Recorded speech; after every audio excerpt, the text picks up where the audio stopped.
If only I had spidey senses, so I can tell when something's wrong.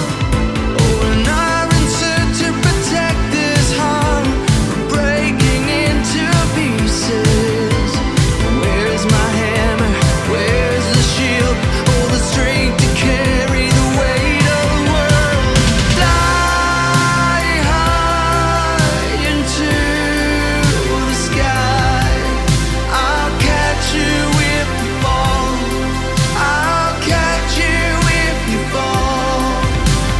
Fly high into the sky. I'll catch you if you fall. I'll catch you if you fall. Now, here's your host, DJ Host with the Most. What's going on, everybody, and welcome to the latest episode of Snap Decisions.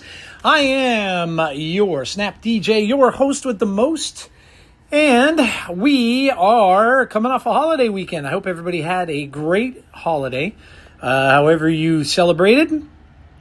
Easter's always been a holiday where it's kind of, I mean, obviously the religious implications of the day, which, I grew up Catholic. My parents were both Catholic. So, it was a lot of religious celebration and stuff beforehand, and a lot of attending church ceremonies and things like that. Now that I'm older, I, kind of grew away from that. My wife's family was not the same religion, so kind of, adopted what they were doing, and stuff like that. But Easter's always kind of been an important holiday for my family. I remember even back when we were kids, the grandparents would often have like Easter egg hunts, and you find those little plastic eggs, and you'd get like pieces of candy, or you'd get money, or you'd get like a small gift or something like that. I was always into like action figures and stuff like that. So sometimes, my grandparents would buy me like an action figure or two, or something along those lines. Baseball cards, things like that. Yeah, and mostly it was the candy, and we had some pretty good candy, or pretty cool candy places around us. They were a couple of different places in town here that were like homemade, that made their own chocolate and stuff like that. And that's usually where they would get it from. A lot of them were like some of them were religious symbol chocolates, like the chocolate cross and all that kind of stuff, which I found later in life, I found it to be a little morbid. Like having the cross as that symbol and then having a chocolate one of those just seemed a little weird. And obviously you got bunnies and you got all that kind of stuff too. So yeah, it was always up, Easter Sunday was you'd go to church, and then you'd get out, and then you'd celebrate. A lot of times when we would have, things like that, we would do like a lunch or a brunch afterwards, where people would either meet up for it, or people would come to our house, or we'd go to a grandparent's house, and then we'd visit the other grandparent like later in the day. And that's kind of what we always used to do. So yesterday I got a chance to be with family, which is the first time in a while. Normally I'm working on Easter, because it's not a retail holiday whatsoever. Now places are closed. Some places are, but most places that I worked through over the years has not been. And, I can't even remember the last time I was off on an Easter. So it was cool, celebrated with family, and just, just overall just had a good time. Got to eat Easter dinner / lunch. Let me know if you guys do like, the Easter, dinner stuff, and what exactly is it that you eat? Like, traditions are so different that it fascinates me.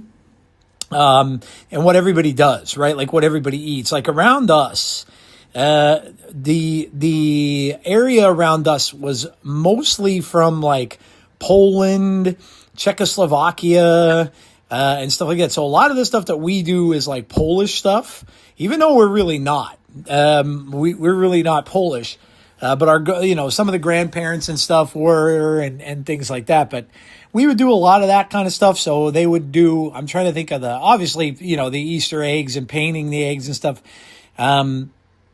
they would have that, they would have like a priest, I remember, come over to the house and do like blessing of the basket and all that kind of stuff, where they would make like homemade bread, and they would have, oh my God, I loved my mom's homemade bread. It was one of my favorite things as a kid. It just had its own like special consistency and taste to it. Like bread you get in the store, you know, it's the sliced, the loaf of bread and stuff like that. It's more akin to bakery bread, but even bakery bread around here, it was much more dense than bakery bread, and I just liked it. Had a little tinge of like sweetness to it, but it was so good. But unfortunately, my mom now has a hard time making it because it's too hard on her back, kneading the dough and all that kind of stuff. But used to love that. She used to make she'd make like nut roll and papa seed roll, which those I didn't care for, either one of them. But she would make me a special apricot roll, which I really liked. That was really, really good. And then, you know, like for the lunch and the dinner, like lunches and dinners were always kind of weird too. Like now that, my stepfather, who my mom got remarried later in life, and my stepfather is very Italian.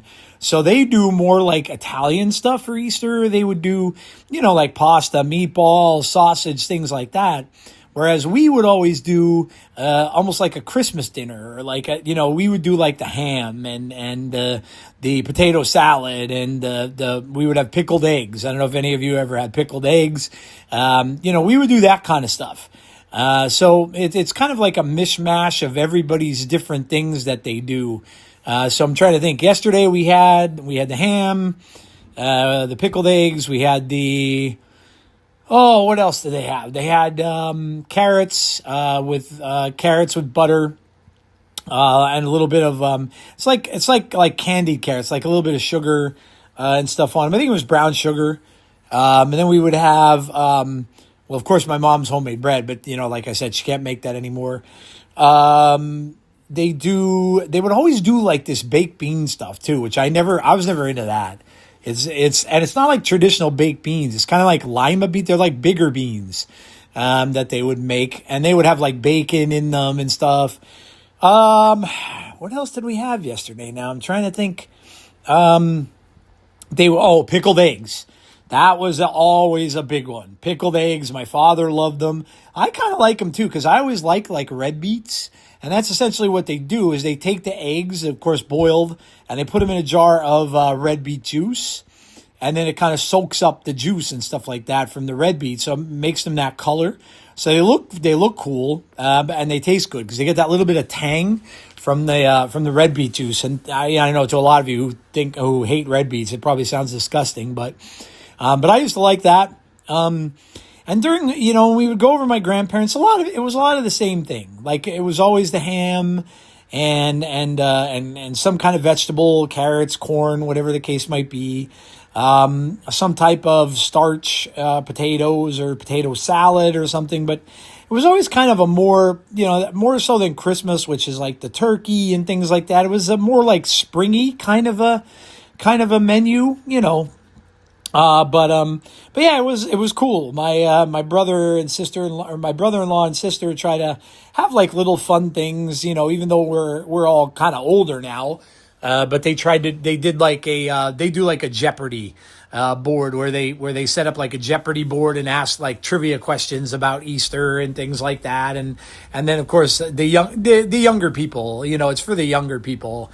And then they would guess the stuff, and whoever would would get the question, they would get like to pick some of the candy from a bag and stuff like that. So the ones that are too old for the baskets, they do something for them. So that was fun. So yeah, it was nice. A lot of times you just don't get to spend that time. When you have work and things like that. You don't always get to spend the holidays with your family and stuff. So it was kind of cool for me to do that, because I usually don't get that opportunity. So that was nice. I hope you all were able to do something out there that you enjoyed, whether it's spend time with family or kids or whatever the case might be, or look, just relax, if you got the day off, sometimes it's fun to just like sit back and relax and just take a day, we all kind of need that stuff. So And I've been doing my share of that too. I mean, a lot of stuff that I've been watching on TV. I just watched the Maul animated stuff that came out today. The Darth Maul stuff from Star Wars. First 2 episodes of that came out, which is phenomenal. The animation is spectacular. Got very good ratings. The episodes did, and it's in case you're wondering if you're Star Wars fans, it takes place between the Bad Batch and Rebels. So that's the timeline for it. But it so far is very good. I wish, and this is one of the ones where they didn't drop all at once. So it only dropped 2 episodes that came out today. And of course I blew through them. They're not that long. They're only like maybe 20 minutes a piece. So I was hoping for more, but they're going to do them week by week. Kind of leave you wanting more, but they were phenomenal. So I've watched those. Of course, I've been watching Daredevil. That's been very good. And I've some news to share about that, because we got some behind the scenes, because they're already shooting season 3. And lo and behold, some people showed up that are cast for season 3, which is kind of cool. So I'll talk about that later in the new and improved MCU Minute. It's not going to be called that anymore, because I talk a lot more about things in that than the MCU. So, I know MCU is more related to Snap, but it's mostly like an entertainment kind of section. So I have called it something else, and I'll tell you what that is in a minute. And of course, we have the new season starting in Marvel Snap. We are finished with the season that we have run through. Of course, we'll talk about Rama Tut today in Comics Corner.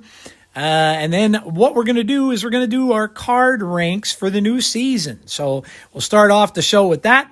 We'll go into the last worst card in Snap, and that is the 6, and that is pretty overwhelming. The loser of this was a pretty overwhelming one. One of the most unanimous ones I think that we've had since I started doing this. And then, of course, we'll keep that going. And for next week, then, we'll restart it. And we'll go back to the ones, and we'll pick out the best 1 card. So I'll put some of the ones I think are the best, and then you guys can pick whichever one you want. And, of course, it's your vote that matters, not mine. So you don't have to choose which ones I do. A lot of people, I think, make that mistake on X when they see the post that you have to pick one of the ones I put. That's not true. You can really choose any of them that you think should be the one that gets the nod there. So we're gonna do that. We're gonna go forward with that. It was a lot of fun, and people were having fun with it. So we will continue to do that. And let me see if I missed anything on the agenda. I think I was able to incorporate pretty much most of it here. Let's see. Yeah, so our card ranks, the worst 6 cost. I talked about the holidays, the Rama Tut card, and just a little thing on that, and why I think it's a good thing to have cards like that in the game. And then, of course, we'll go to Into Snap, my week in the game, so my last week in the game for this month. And, of course, like I said, Comics Corner with Rama Tut and book picks for the week. And then the new segment I'm going to be calling, it's not a new segment, but it's going to replace the MCU Minute. The title just makes more sense. And I'm going to call it A Minute at the Movies. Because most of it is based around movies. I've talked about other movies like Project Hail Mary in the past, and I've talked about other things that aren't necessarily Marvel. So, and I'm going to keep doing that because I plan on seeing a lot of films. Obviously, Supergirl, the trailer came out for that, which I think looked very good. And then when we see TV trailers like the Lanterns trailer and other things, I'll talk about that kind of stuff too. So it's not going to be just limited to Marvel. And then, of course, we will talk about, in Pixel Perspective, the game release is coming out in April.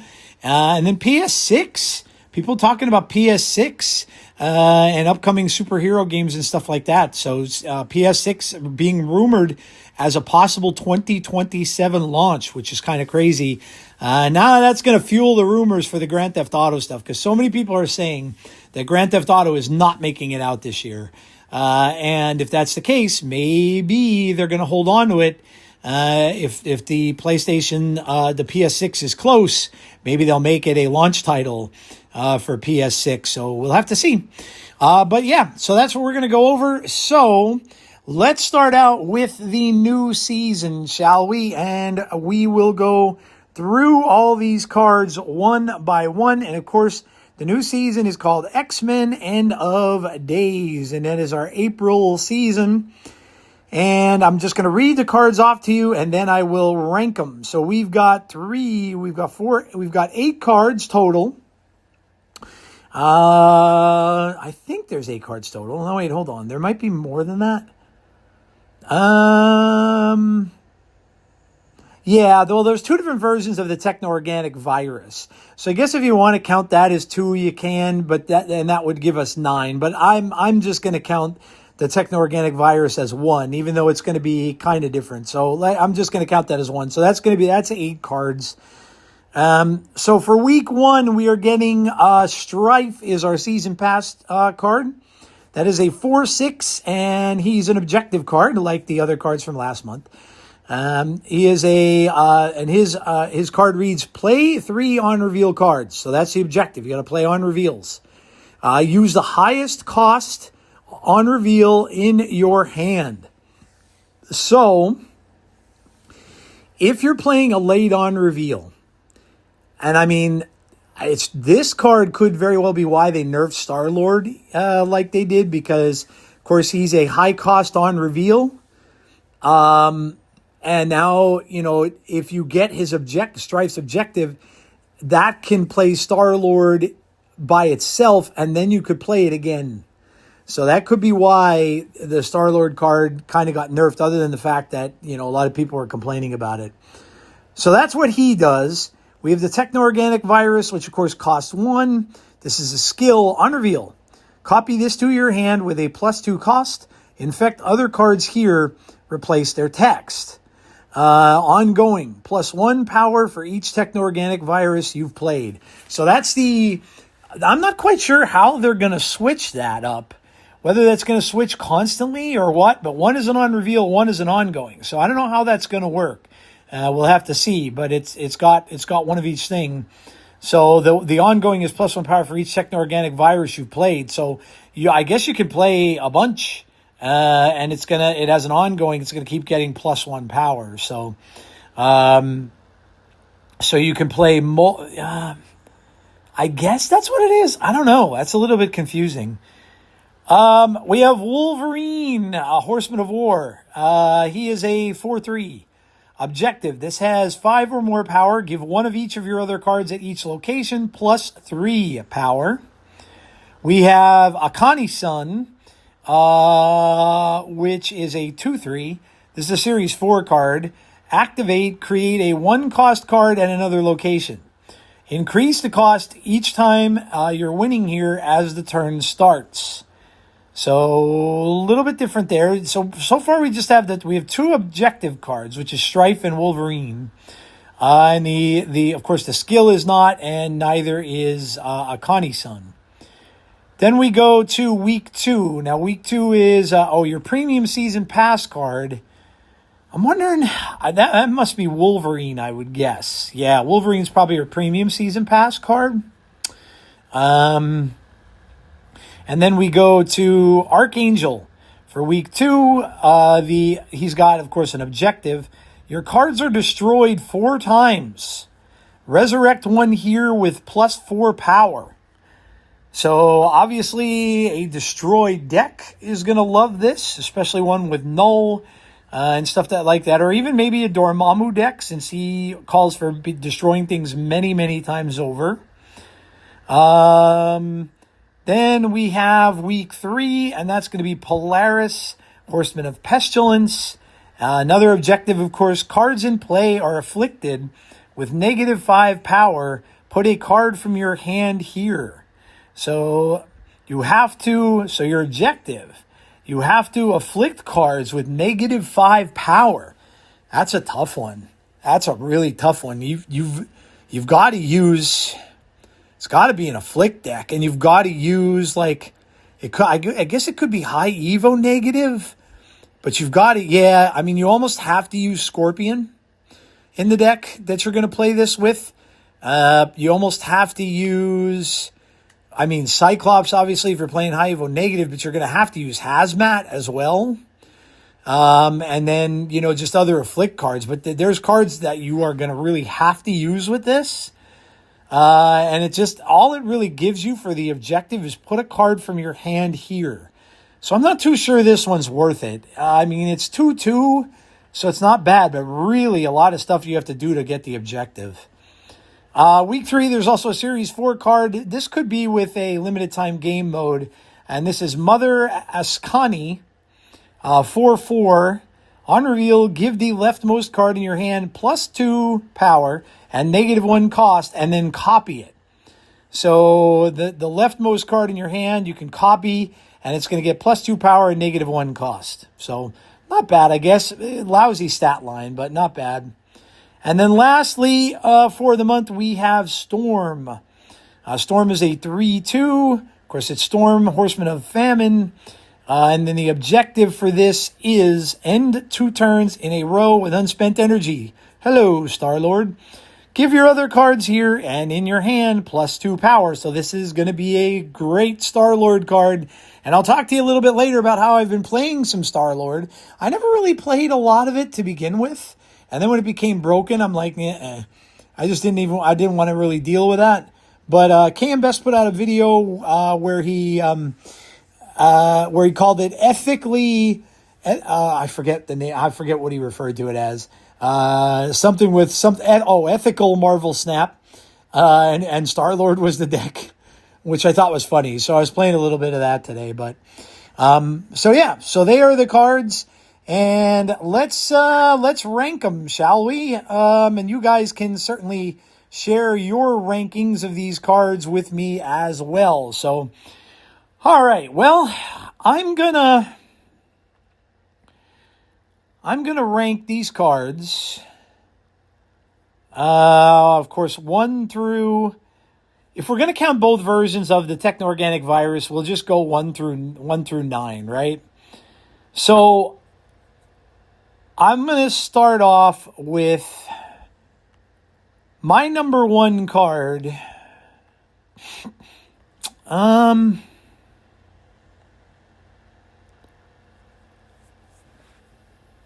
Strife seems pretty strong to me again for a season pass card, but for my number 1, I'm going to go with the last card we talked about, and I'm going to go with Storm, simply because of the fact that she could very, very easily fit in with one of those Star-Lord decks.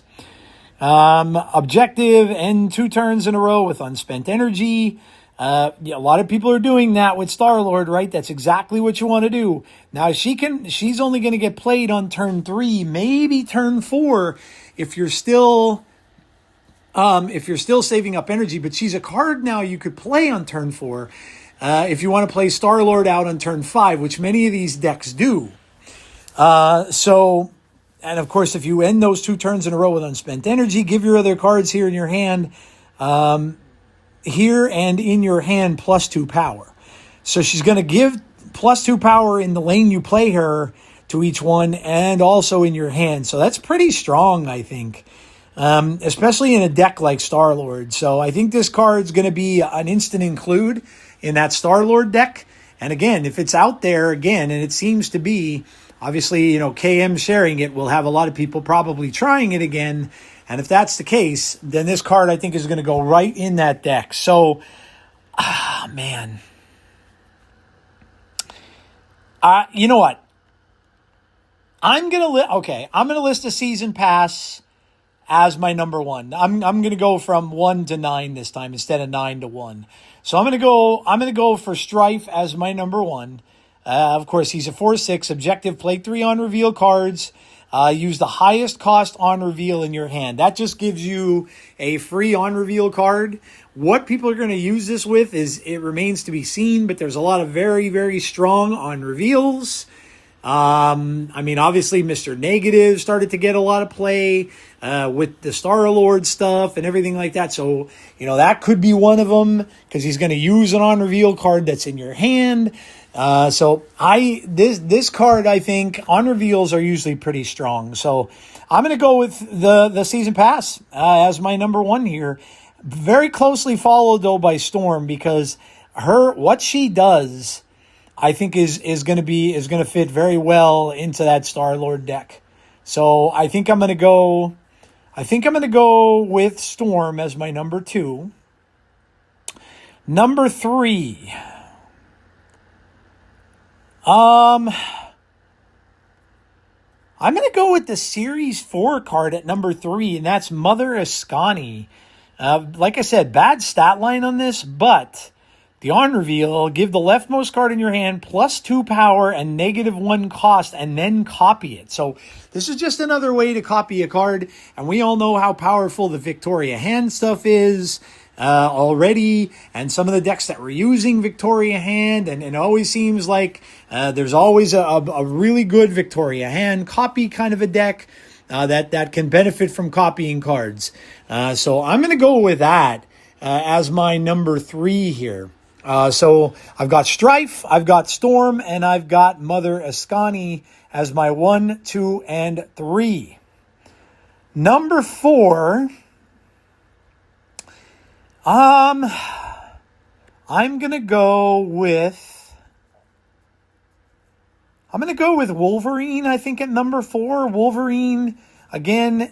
This has 5 or more. If the objective, this has 5 or more power. So you'd have to buff him, obviously. Give one of your cards at each location +3. That's pretty good. So you'd have to buff Wolverine to at least 5 or more power, right?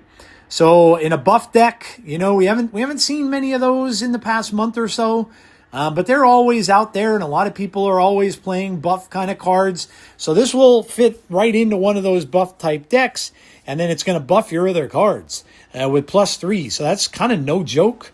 You get him at 4, even if you get him at 4 or 5, he's going to end up being a 4/11. 4/8 and 4/11. He's going to be a 4/11, which is pretty good. The 4/11 is a pretty good stat line. So I think that, I think he's going to be my number 4 card. Number 5,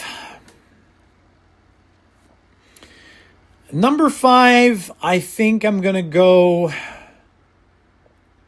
with...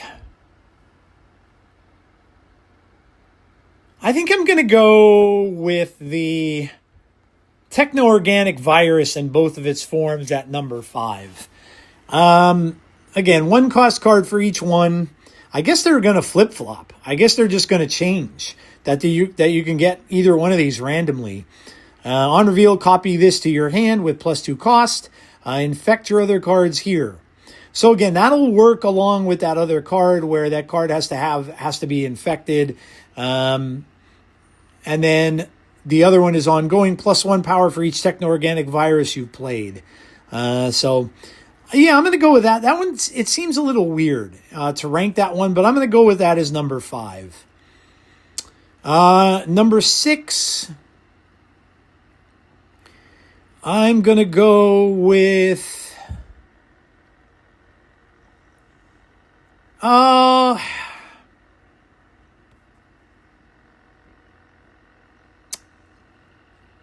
even though I hate the archetype, I'm going to go with Archangel here. It's a 2/3, and I'm not a destroy player, but the objective is your cards are destroyed 4 times. So again, not hard to do in a destroy deck. You're going to definitely be doing that for sure. And then it says you're going to resurrect one of those cards here with +4 power. So if that happens to be a Deadpool or a Headpool or something like that, it's going to get an extra 4 power.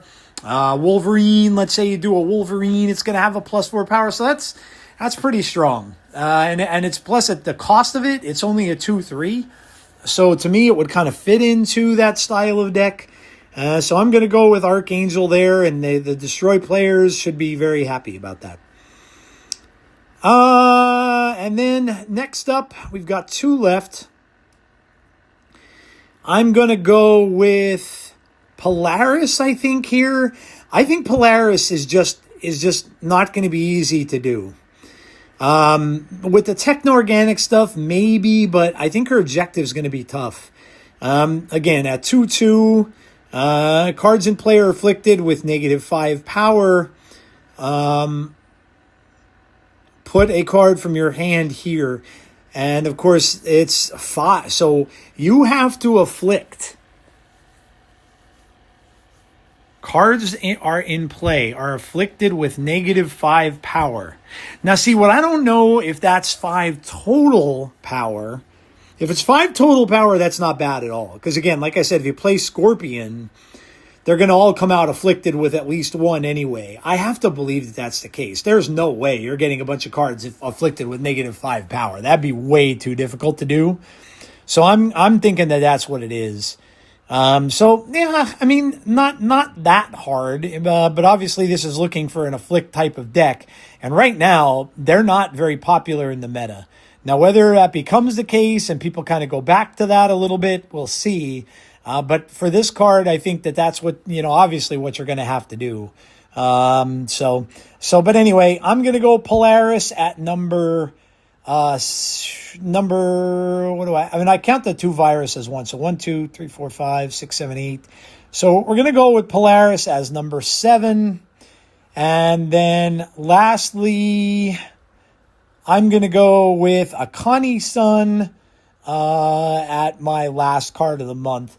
And again, he's a 2/3, has got an activate, create a 1 cost card at another location. Increase the cost each time you're winning here as the turn starts. So he can create, you have to be winning his lane, and then he creates like a bigger card. But again, a card like this, right? And when is he coming out? Let me look back. I want to see when Akane-san is coming out.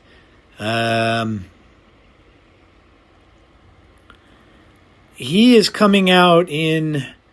he's out in week 1. So, that's one of those cards. Like, I would have probably put out a card. I would have released that at the end of the month, simply because this card is just one of those cards that I'll talk about with Rama Tut. He just seems like he's probably a fun card. How useful he's going to be, I don't think that much, but he seems like a fun card to play. He's a Series 4 as well, so but I would think that he's going to be more fun than useful. So I think he's going to be my last ranked card. So there you go. So there are my rankings for these cards for this month. I'm excited to see some of these in play, and I'm also excited for when we get the next data mines. When a new patch comes out, because that should show, obviously the Daredevil season has already been shown, but that should show a lot of the Spider-Man cards that we're going to get for Brand New Day, which I'm very excited about that. I'm anticipating, of course, some of the characters and stuff from the film, which I would imagine we probably get a Tombstone card, because I think he's been data mined for a while. I'd imagine we could get a Tarantula card, since you see him in the scenes, maybe a Boomerang card. So I think you're going to see maybe we get a new version of Punisher, which I think we're in dire need of. But yeah, I think that's going to be pretty cool. So I can't wait to see those when we get the data mines. But anyway, that is my card rankings in the month. Let me know what you think about this month. Are you excited about the month? And are you more excited about this one than you were the last one? Are you kind of meh on it? Let me know. And don't forget, I will be doing a season pass giveaway. So keep an eye on my channel on X and also on YouTube. Now, I will say this, because I've had people kind of question about this. The giveaways are usually done pretty much strictly on X, because I can't necessarily do picking winners on YouTube in an easy way. So you're going to have to, and I know probably some of you don't have an X account. I get it. X is kind of a crappy place to be on. I understand that. But for me to do a fair choosing type of system that's going to choose a winner, you're probably going to have to be on X. So if you want to take part in them, you're probably going to have to be over an X, because again, it's hard for me to do just a YouTube one because they really don't have a good way or a good system. I use X Picker to choose the winner on X, and YouTube really doesn't have that. So it would take a hell of a lot of work, because I'd have to go down the list and try to figure out how many people are there. Plus, I'll be honest, on YouTube, and there's some of it on X too, but on YouTube, there's a lot of fake accounts made there where people will just go on, they'll make a fake YouTube page for whatever reason that doesn't ever get, and a lot of that stuff can be people just looking to make an account and just get a free code for something, and then just either sell it or give it away or something like that, which I don't want to have happen. So if you're interested in getting the season pass, you are going to have to come over to my X, and you will see the post for it. And I will award those two, and I'll try to get them out super early, because I know the last time it waited for a week, but I'll try to get those out.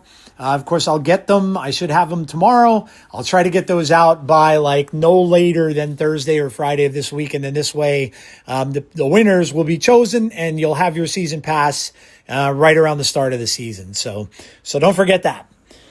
All right.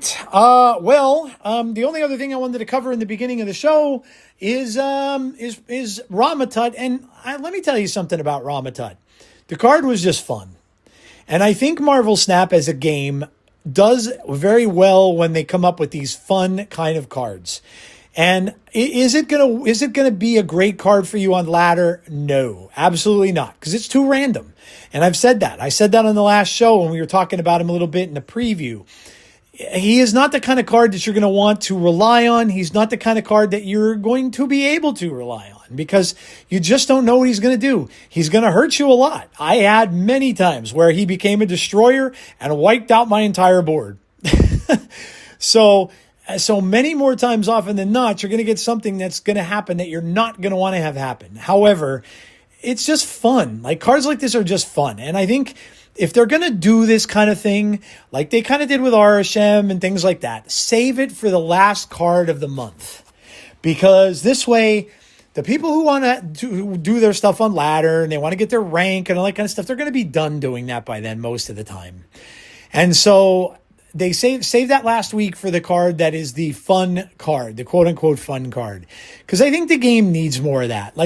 Too many people are under tremendous amounts of stress in this game to complete ladder and to climb the ladder and to do all this kind of stuff. And they just don't enjoy it because they're not trying to have fun. There's people out there that I know that are creators that always have fun with this game. Always. And they're not as much focused on that kind of stuff. Like Regis Kilbin, always making goofy fun decks. Binks making fun decks. Lauren Whatevs is always making meme decks to try to have fun doing memes and stuff like that. That's how you need to play games like this, because you have to take a break from the grind and you have to have fun with it. If you're not, you're probably playing for the wrong reasons. And I get it. People are competitive. We're all competitive by nature, and we all want to win. None of us are going into, whether it's a video game, any kind of a contest, lotteries, any of that kind of stuff, thinking, oh man, I suck, I'm going to lose, and I'm happy about that. That's not how we are as human beings. We're not wired that way. So, but to just give yourself a break from that grind, and if you're grinding all the time in this game, that's why, God bless those that are playing high infinite ladder all the time, because that is extremely stressful. Extremely stressful. You don't want to lose your positions when you get up there. Those people that want to claim that number one rank, I think Safety Blade made it to number one. So congrats to him. God bless, because I would, if I were that good of a player, I would not have the patience or the stamina or the wherewithal to even want to keep that grind going.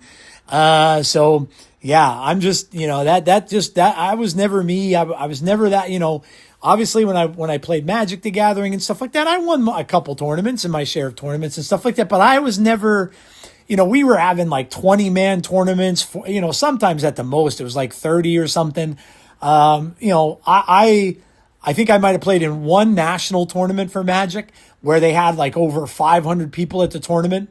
And I think I made it to like the third round, which was, I was pretty pleased with that, right? Out of three, I made it up to like in the 200 level or so, or no, I might have made it in like top 150 or something, which, hey, that's pretty good accomplishment when you have that many people in the room. But I've never been wired that way, and I don't have fun that way. Like some people thrive on competition, and that's cool. If you're wired that way, that's cool. And if that's what you get enjoyment out of, then hey man, go for it. But I think having these kind of cards like Rama Tut is smart, and I also think it's very smart to have them on in the last card of the month, where you're just going to mess around with this. It's going to be a goofy card, and it's just going to be a fun card. And, you're already at that point where everybody in ladder is kind of situated, and nobody's really going to care. They're just going to play this card, and they're going to have fun with it. And I think there's more of that necessary in this game. So, all right. So that is it for the start of the show here. So we are going to move on.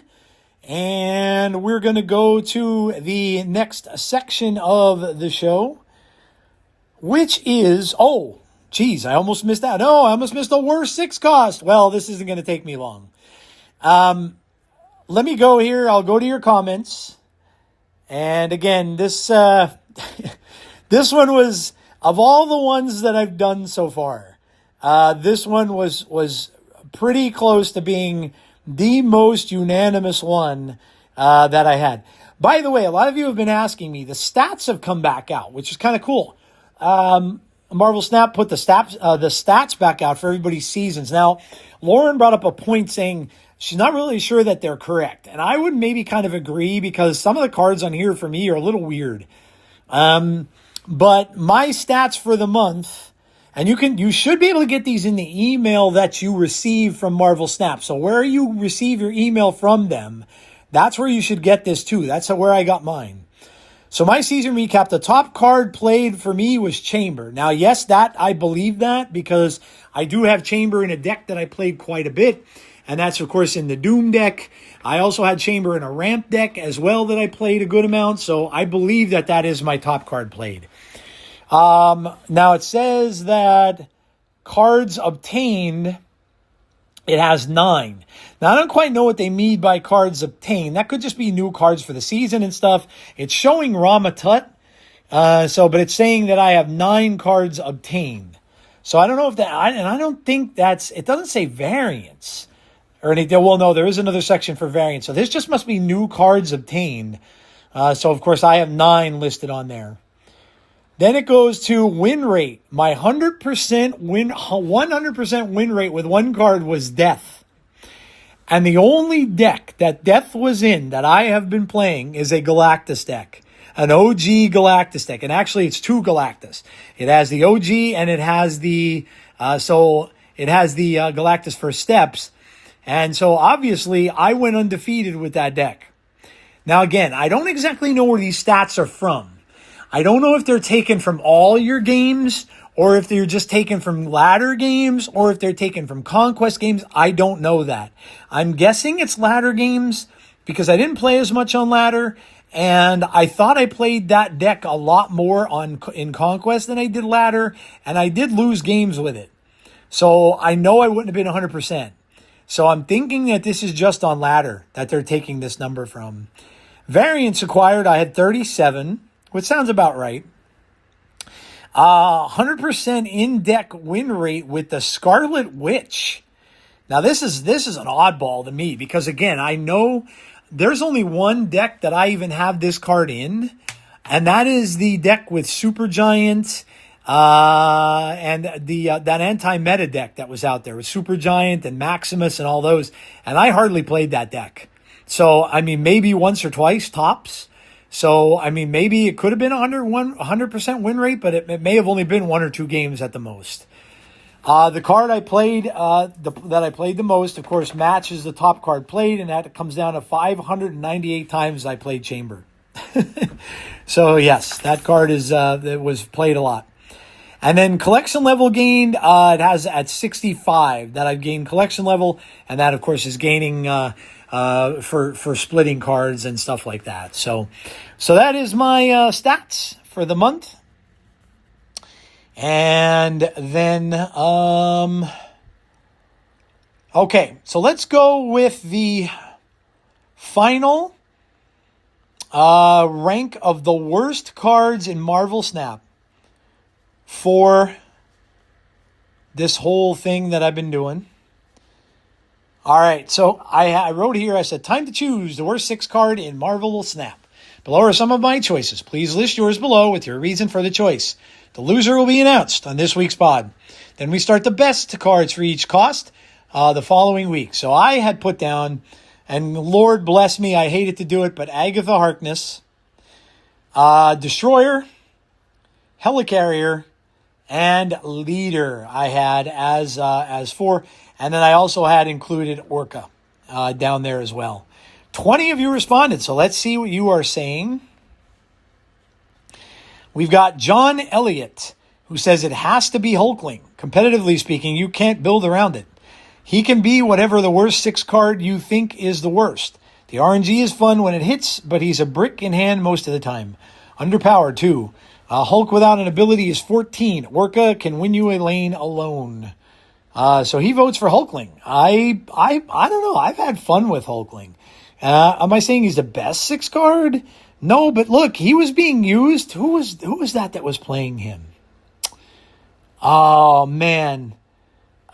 He ended up in that last big tournament that we had. Oh, I can't remember his name. I've seen him on a podcast with Lauren Whatevs and Scott. But had him in his deck for the big tournament. And he did pretty well for him. So I don't know. I don't share that opinion. Maverick agrees. Hulkling is probably the worst, but I think it's more playable than Helicarrier, though you can build around Helicarrier and you can only gamble with Hulkling. Too old for this, but here I am, says, nope. That's one of my best cards in the game. I love the randomness it gives me, except when it spawns Infinite and Destroyer. Yeah, I don't know. I can't say that I've had that same problem with Hulkling. Arc Zombie said, it's got to be Orca. At least the others have some very niche uses. Let's see here. Still Orca hands down. Nick says Agatha Redshift is a legit deck. Yeah, Agatha was in that one list, right? But that has to have so many things go right for you to win that deck. And, if you don't get the Redshift right off the top, you're kind of screwed because Agatha's playing your entire thing flat out. So, yeah, I don't know. Bibbo Z says, Orca and Namor need to have some synergy. They both have the same skill. Anna says, Orca for sure, but also Hulkling. I had high hopes for him, but he just doesn't fit anywhere and usually copies the card you need at least at the moment. Kid Dynamite says Warpath is the most unplayable card, and again, that some people don't read all the way through and know that it was the 6 cost. Vladimir says it's Agatha. It's like having Ego in your deck. Even with this card, you have to hope that you always have Redshift. Exactly. Yep. Also, she takes all your boosters. As long as Agatha is in your deck, none of you or other cards will get boosters after a match. True. Yazzie says, I think Agatha, or Destroyer, and Helicarrier fit a niche. Leader just sucks. Definitely needs to be a 3-4 cost card that does something similar to Cable. Yeah, Leader was so strong, right? It was one of the best cards in the game early on. If you guys weren't playing Snap, like right around year 1, you weren't around for the Leader meta. One of the strongest cards at the time then. And it still comes, bots play it a lot, and they still take you off guard sometimes with it a little bit. Burb says Helicarrier, absolutely. JNR says Orca. Reviews from the Tub says, I think Destroyer for me, a lot of heavy hitters here, but for me, I can't see Destroyer working very often. Tim Gossett says, I think you nailed it with Agatha. Who wants their strategy to be handed off to her? I actually like Helicarrier. I use it in my discard deck with the Collector, Lady Sif, and Ghost Rider. Weed Drinks Guy says, Destroyer has key uses in a Galactus deck. Helicarrier works in nothing. Agatha worked in Redshift. Orca is also pretty bad. Lucky Lefty, gotta be this one. It's Arishem with more steps. Be cool if Heli had Yisan effect. So that's another one for Helicarrier. Iran says Agatha is off a little, but Hulkling sucks too. I guess it'd be bad even if it copied 2 random abilities. Pal Wondrome says it's Orca. The others all have at least niche use. Alucard says Orca for sure, but I hate you so much, Destroyer. Angel LC says Orca, and then Helicarrier. And then Scott Turner says Emperor Hulkling would get my vote. So, let me go over to the Blue Sky stuff. And let me see what the Blue Sky peeps voted over here. I think I shared it on Blue Sky, if I'm not mistaken. So let me see what we have over on the Blue Sky. Yeah, I'm pretty sure I shared it. Yeah, I did. I think I only have one response here to this. Zach is the responder who's really got to start. Says Orca or Blob. Everyone else has a thing they do, but those two are big guys with restrictions in a world where everyone is just comboing. All right. So I had to go back and do a bit of a recount because it was close. But the worst 6-cost card in Marvel Snap. And it was close by a vote or two.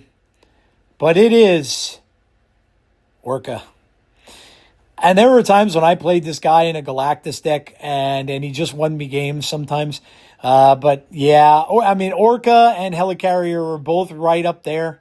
Helicarrier, though, did have that discard deck that he played in, and like that person mentioned, the collector discard specifically, where they would get that. And it is kind of an early discard deck for people where they don't necessarily have the Corvus Glaive and so early on in Marvel Snap. It is a discard deck that a lot of people do still play. But Orca, man, he's just bad.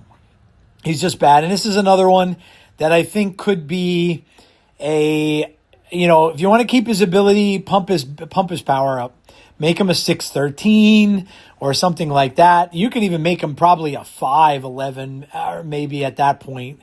But these cards that were made where they could just hold a lane or solo a lane, you just can't do with the power of Marvel Snap right now.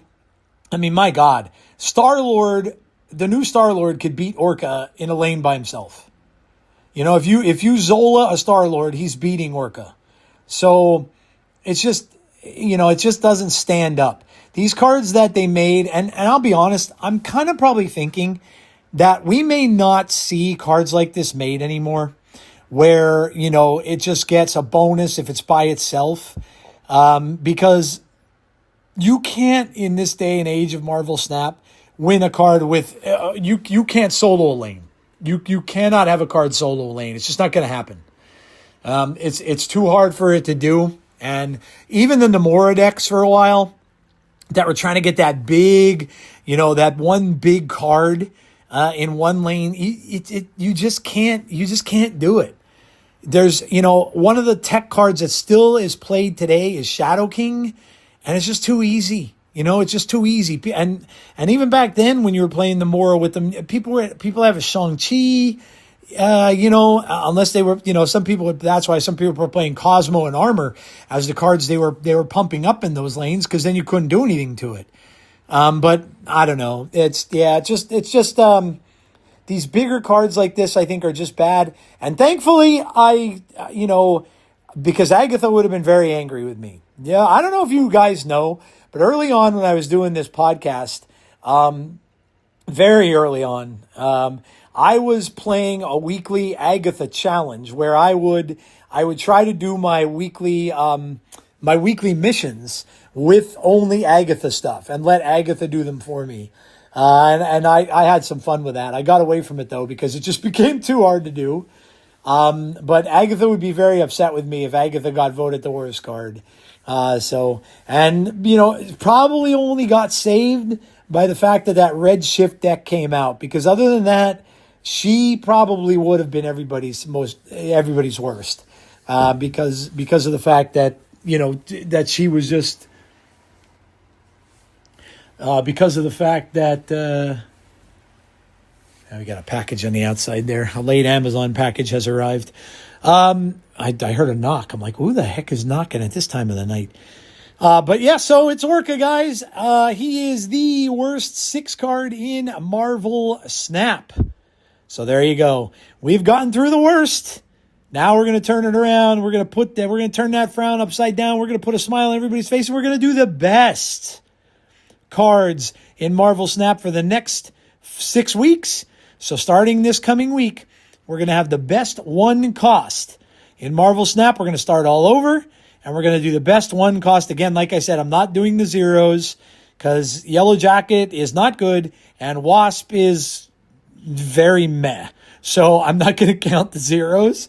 So we're just going to go to ones. So keep that in mind, and I will post a few of my own, and then we'll start the voting there for the next round. Thank you all so much for participating in this. I had a lot of fun doing it, and I hope you guys did too. So, alrighty. Well, there you go. That is the first part of our show for today. We are going to move on, and we're gonna move on to the next part of the show, which is in a snap. And, of course, my week in the game. So let's head over, and I will open up the iPad. By the way, I already took a drink break, and my drink of choice today was Coke Zero. Coke Zero, just plain old Coke Zero. I also went to Walmart during the week, and I used to get those Walmart Clear Choice diet sodas. Years ago, I used to get them. They used to have like unique flavors of them, and they were all good. They're not, soda's never good for you, no matter if it's diet or what kind it is, but at least they didn't have any caffeine and anything like that in them. So if I wanted to avoid that, I would get a bunch of the Walmart ones. Well, now they have some pretty cool flavors. They have like a bomb pot flavor, and they call it All American something or other, America's Choice something or other. I don't know. But they have orange cream. They have like an apple flavor. They have all kind of cool different flavors. And I got the bomb pop one, which was very good. And I got the orange cream one, which was good. So sometimes now I'm drinking those. But anyway, all right. So let me open up the game here. And I'll tell you guys where I could tell you right now, I did not make it to 90. I kind of gave up, as I have the past couple of months. We'll see if I ever get back there. I really just I'm not having fun at all playing ladder, and I don't have any desire to do it. I really just don't care. I've confined myself to the fact that, am I really going to get that concerned about not getting a deluxe card back? That's really what it comes down to. And yes, if you get to 90, you get the 500 gold, which is kind of nice. But, am I concerned about getting a card back? Not really. Not really. So I'm sitting right now at 86. Maybe I'll mess around with it enough tonight where I could try to maybe get to 90, but we'll see. If it becomes a grind and I'm seeing too much of like the meta type decks or something that's annoying me, I'm going to get away from it very, very quickly. So I'm going to finish probably at 86, and that is that. I did clear out Conquest, so I got all of the Conquest stuff. I got the card, I got the Cyclops and all that kind of stuff, so I did do that. I clear that out usually every month, and no difference here. So let's go into what I've been playing here, get to some decks. And the first one I'll start with, and this is right from KM Best's list, or I'm sorry, his latest video. Go check it out. It's the one about the ethical snap. And this is the Star-Lord deck that he has come up with.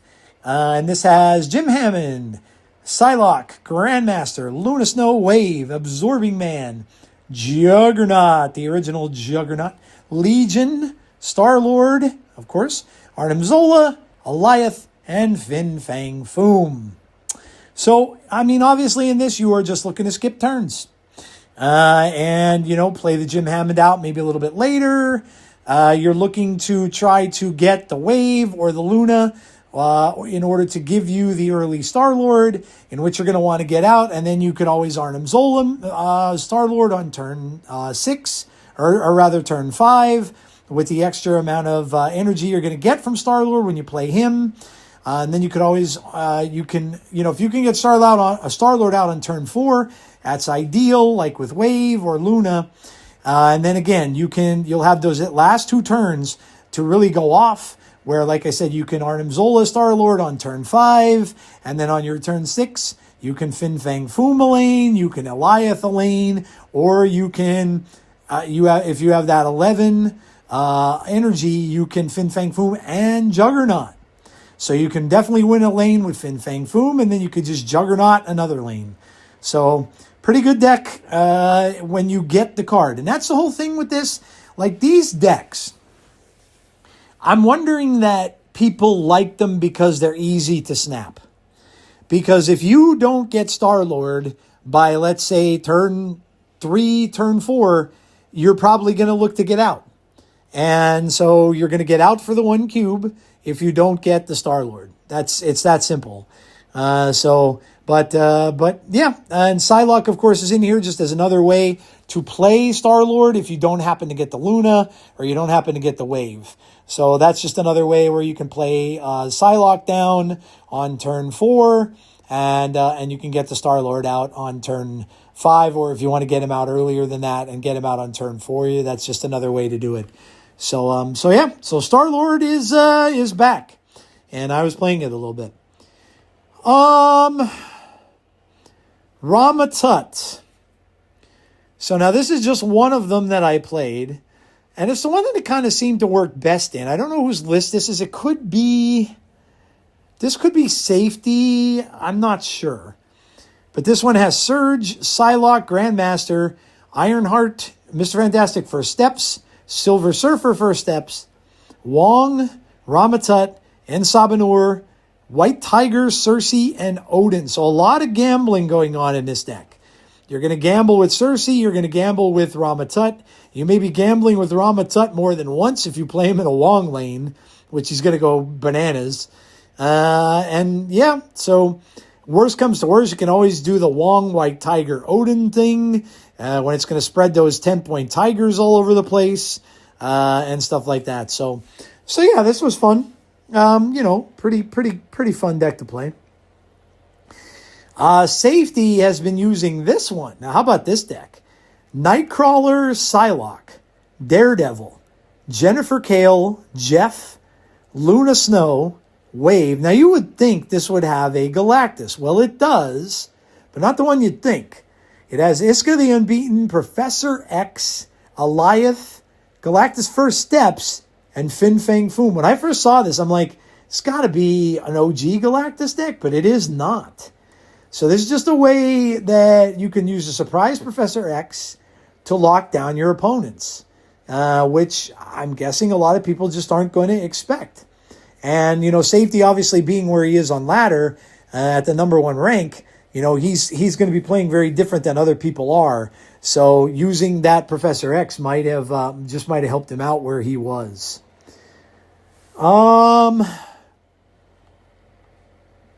Let's see here.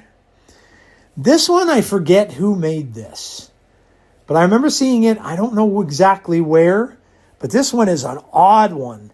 This is almost like a Surtur list in a way, because you got a lot of Big 10 cards in here. But this is Nightcrawler, Hydra Bob, Cosmo, Drax, Luna Snow, Starbrand, Juggernaut, Negasonic, Crossbones, Cull, Star-Lord, and Scar. So it's a Star-Lord Master of the Sun deck, but it has just a bunch of big cards in it. So I don't remember who had this deck out there, but very unique.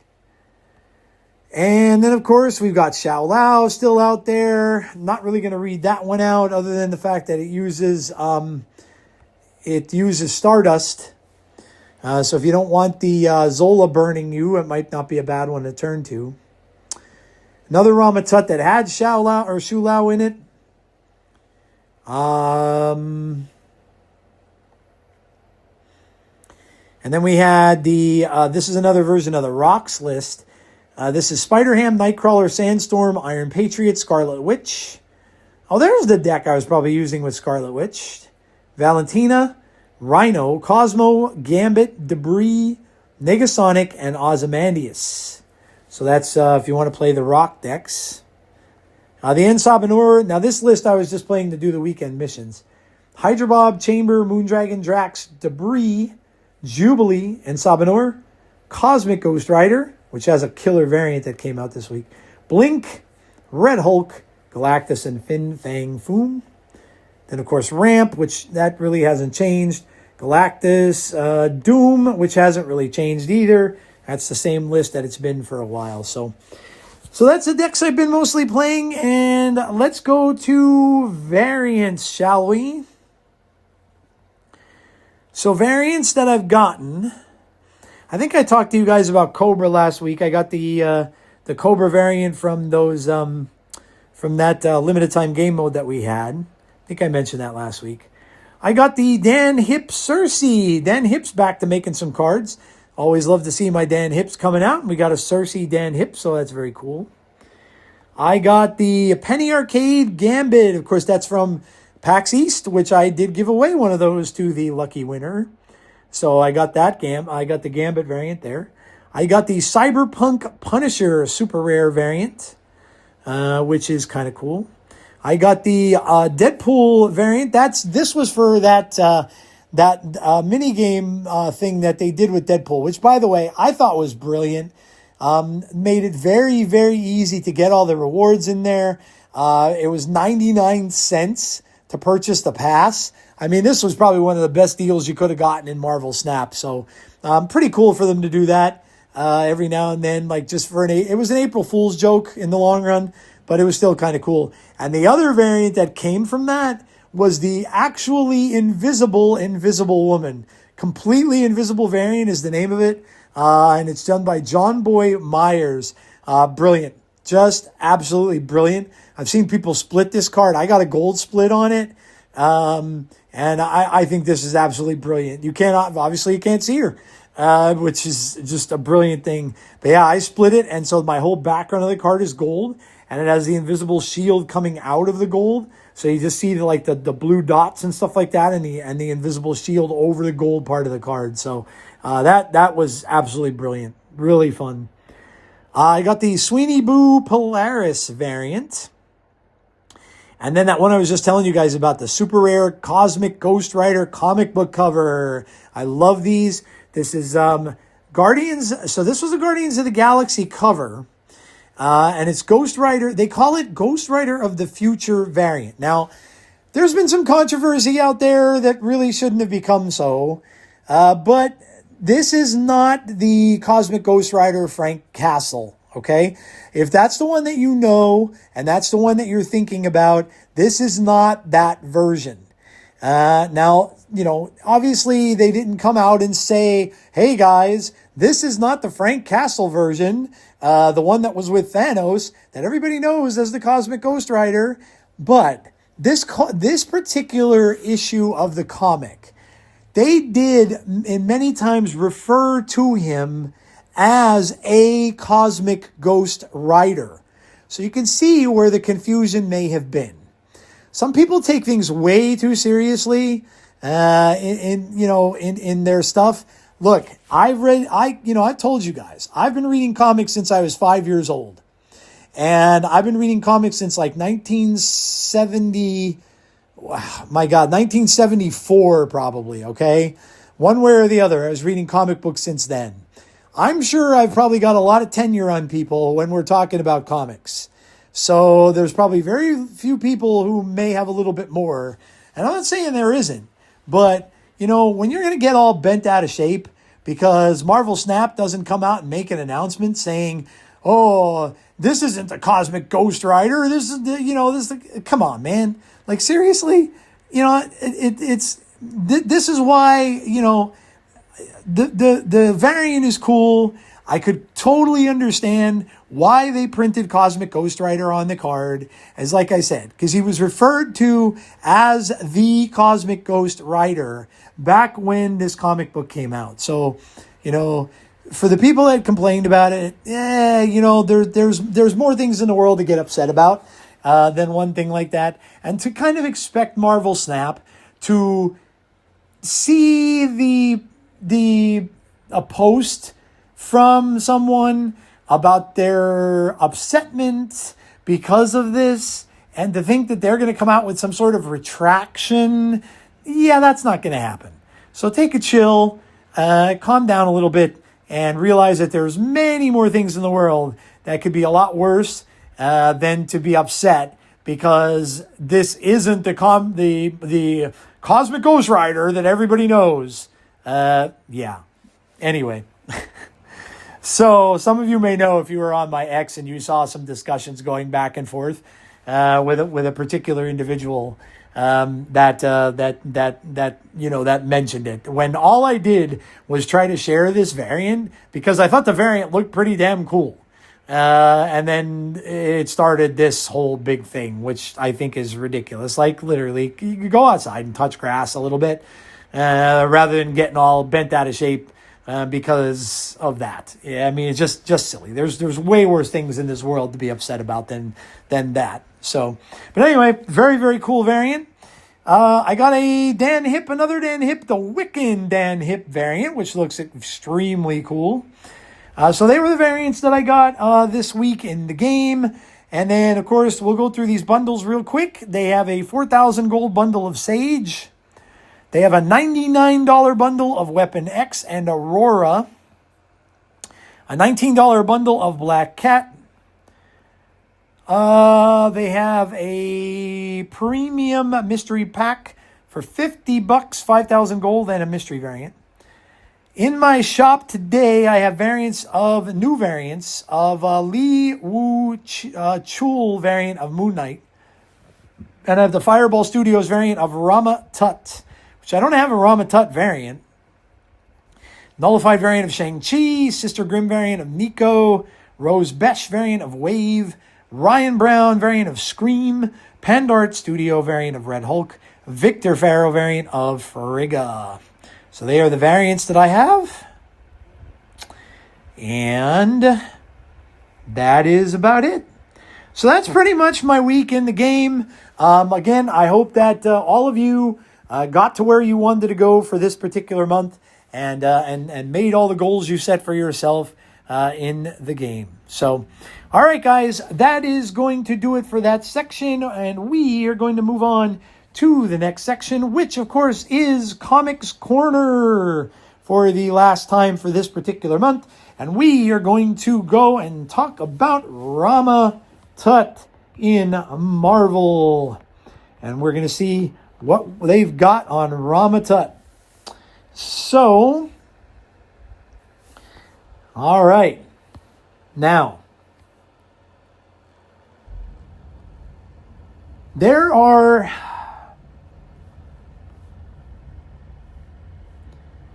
Now, this particular Rama Tut is Nathaniel Richards. Okay? So, Earth 6311. His quote here is, "Defy me, and you and all that you cherish will be destroyed." Okay, so this is covering the Nathaniel Richards incarnation as Rama Tut. There are other versions of him. Of course, Iron Lad, Kid Immortus, Scarlet Centurion, Kang the Conqueror, Immortus, and Mr. Griffin. Now, I'm thinking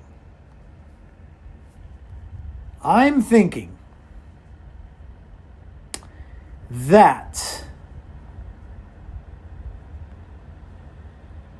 I don't really know. I'm just going to go with this because this could be the Nathaniel Richards version. It very well may not be.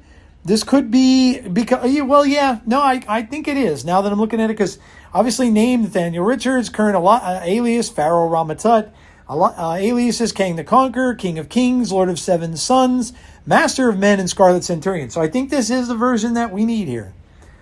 Ancestors. Matriarch of the Erinys, Nathanial Richards is an ancestor. Cassandra Richards is an ancestor. Arthur Richards is an ancestor. Victor Von Doom of Earth 616 is an alleged ancestor. Children, Ramades is his son. He is single.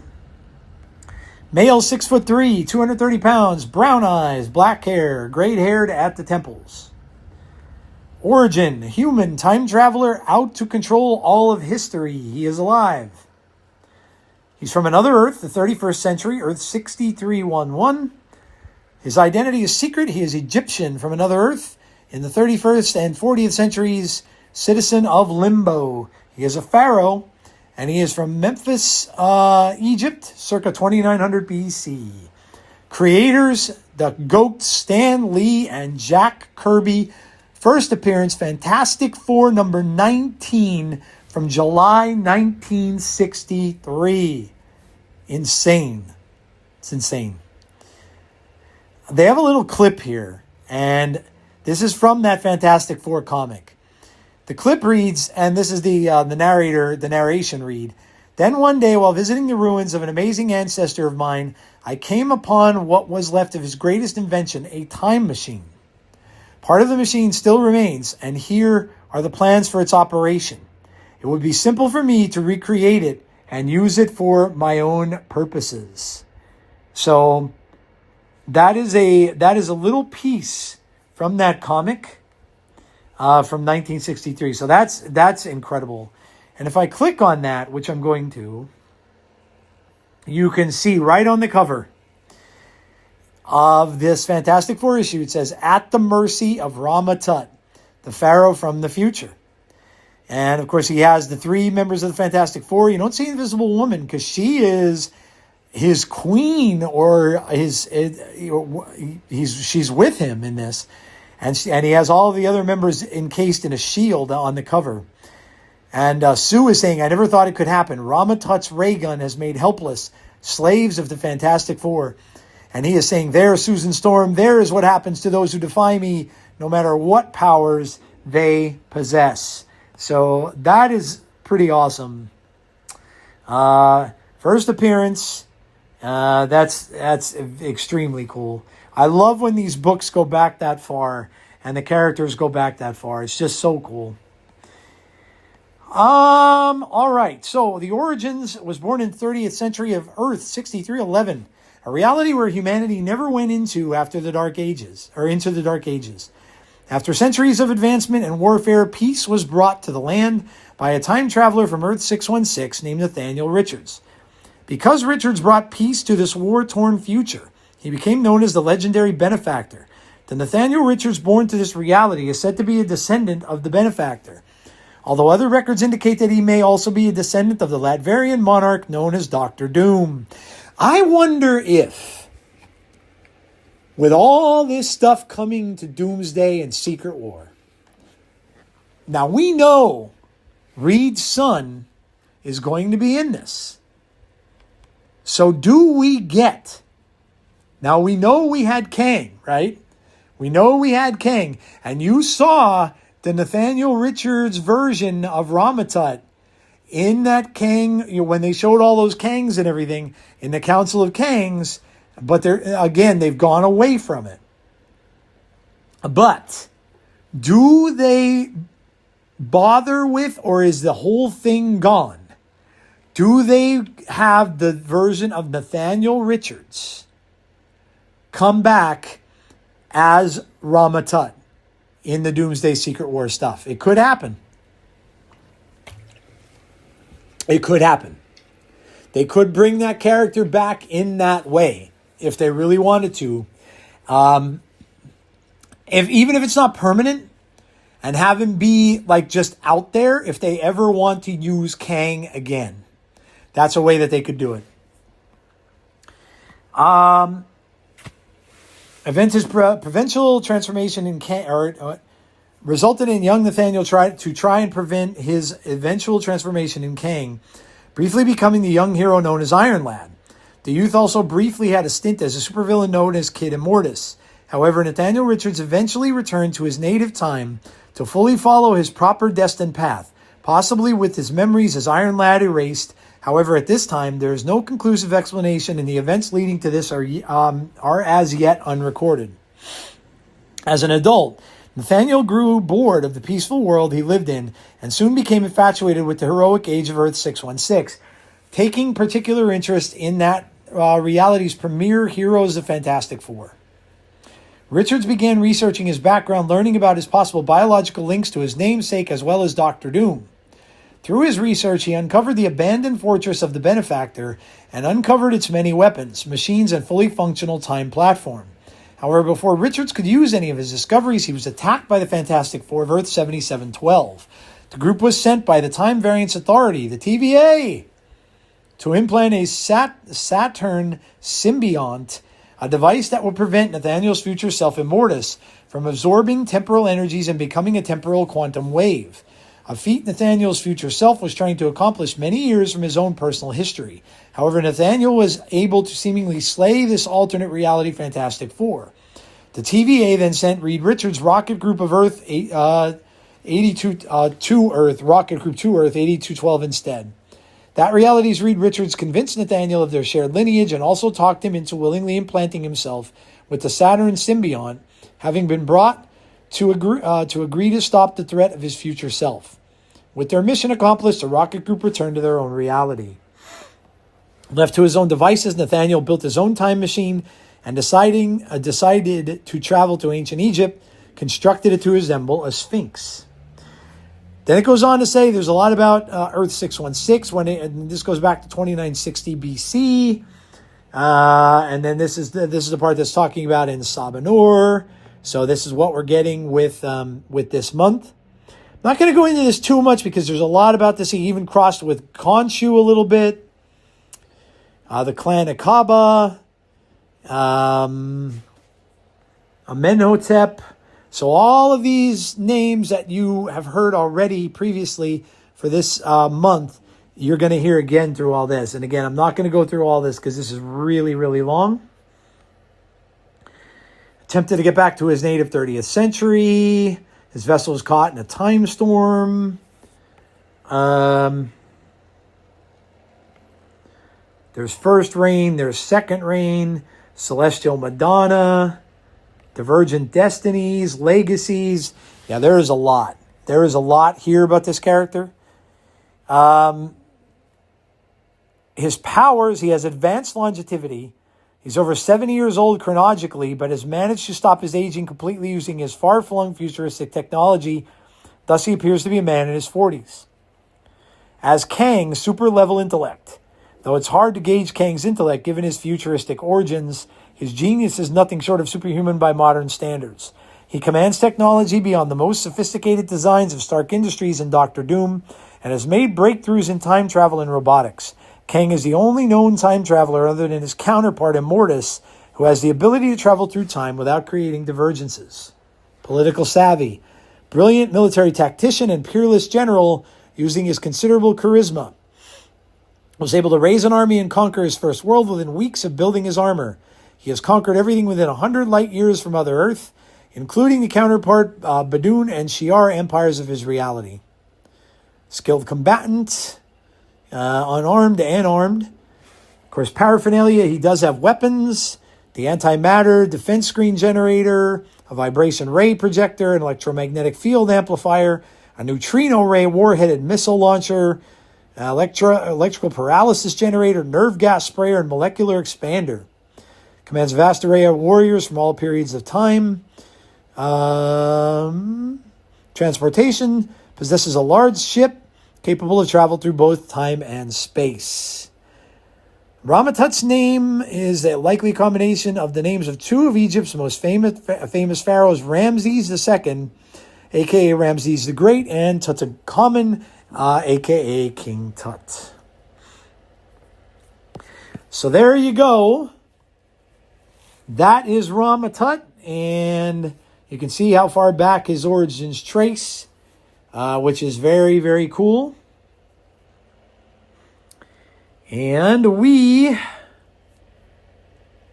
are going to look in the Marvel Comics app, which you can have for $9.99 and gives you access to all of these wonderful comics, old and new.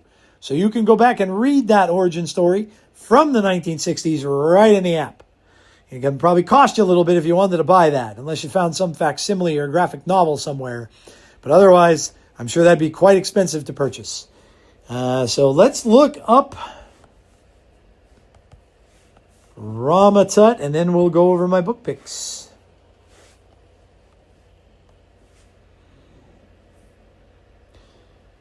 Alrighty.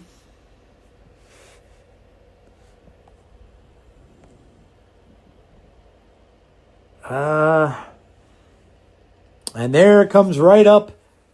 Fantastic Four, number 19. I should read this. Yeah, I really should read this. Because I have not read this issue. I haven't read a lot of these really early Fantastic Four books, and I really should.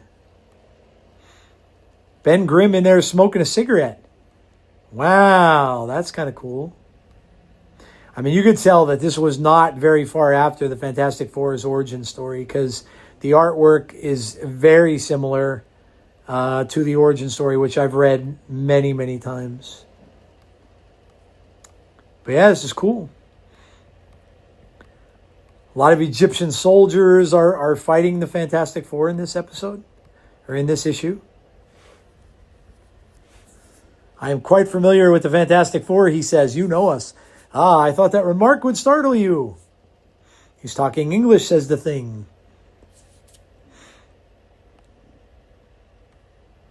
He says he invented an ultra ray in the year 3000.